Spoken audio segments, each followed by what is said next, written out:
अस्सलाम वालेकुम रहमतुल्लाहि बरकातुहू hi hello welcome to my channel అండి. ఈ రోజు అయితే ఇంకా గుంత పొంగనాలు వేడివేడిగా తెచ్చానండి మా అబ్బాయి కోసము. చూడండి ఎంత కలర్ఫుల్గా ఎంత బాగున్నాయో చూస్తున్నారు కదా. ఈ వీడొక్కడే తినలేదు, వీడొక్కడి కోసం ఇప్పుడు స్పెషల్గా చేసి తీసుకొని వస్తున్నారు గుంత పొంగనాలు. నేను ఈ అబ్బాయి కోసం ఇక్కడ నేను బాదం గుడక చూడండి, బాదం గుడక నానబెట్టేసి ఇక్కడ పెట్టానండి. బాదం వాటర్లోనే ఉండాలి, వాటర్లోనే ఉంటే ఇంకా బాదం ఇంకా చాలా మంచిది. తీసేమనుకోండి డ్రై అయిపోతాయి. బాదంతో పాటు కొద్దిగా వేడి అంటే ఖర్జూర పండు కూడా తినేయమ్మ అనేసి ఖర్జూర పండు కూడా పక్కనే పెట్టాను. 1 స్పూన్ వచ్చేసి నువ్వులు కూడా తినమని చెప్పానండి. నువ్వులు మనము ఫ్రై చేసి పెట్టాము. ఆ ఫ్రై చేసిన నువ్వులు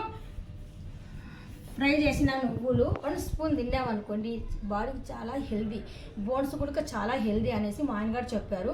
నువ్వులు అనేటివి నేను ఇన్ని ఫ్రై చేసేసి ఒక డబ్బాలో స్టోర్ చేసి పెట్టాను అనమాట. అంటే మార్నింగ్ పూట మనం హాట్ వాటర్ తాగిన వెంటనే బాదము, నువ్వులు, ఖర్జూర పండ్లు, తేనె ఇవన్నీ తినేసామనుకోండి చాలా బాడీకి హెల్దీ, చాలా మంచిది.